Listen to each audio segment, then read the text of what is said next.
বাংলাদেশ জামাত ইসলামী নিষিদ্ধের যেই উদ্যোগ আওয়ামী লীগ নিয়েছে তার তীব্র নিন্দা এবং প্রতিবাদ জানাই।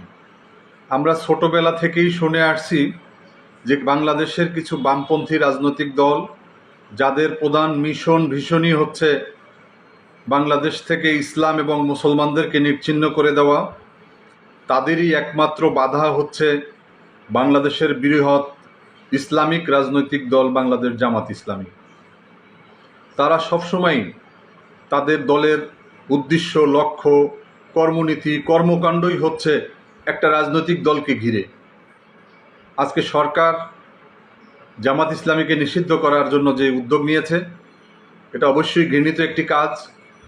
আমরা মনে করি যে বাংলাদেশের স্বাধীনতা উত্তরকালে সকল সংসদ নির্বাচনে, যেই নির্বাচনগুলোতে জনগণের পার্টিসিপেশন ছিল, সমস্ত নির্বাচনে জামাত ইসলামী বাংলাদেশের গুরুত্বপূর্ণ ভূমিকা রেখেছে।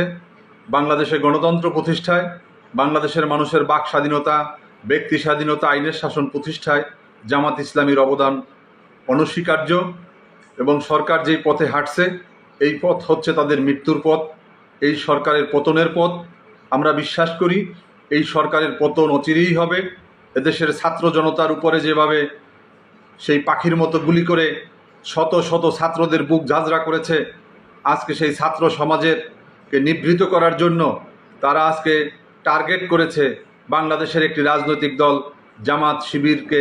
আজকে বাংলাদেশের কোথাও জামাত ইসলামী এবং ইসলামী ছাত্র শিবিরের কোনো নেতাকর্মীদেরকে একটি বেলেট সহও কখনো গ্রেপ্তার করা হয়নি, কিন্তু আমরা দেখেছি যে অসংখ্য জায়গাতে, এই যে আপনারা দেখেছেন যে এই কোটা আন্দোলনের সময় ছাত্রলীগের সভাপতি সাদ্দামের রুমে শত শত বন্দুক এবং অস্ত্র, গোলাবারুদ সহ তার রুমে পাওয়া গিয়েছে, দেশীয় অস্ত্র পাওয়া গিয়েছে। আমরা দেখেছি দিনের বেলায় কিভাবে সেই দর্জি শ্রমিক কে হত্যা করা হয়েছে পিটিয়ে পিটিয়ে।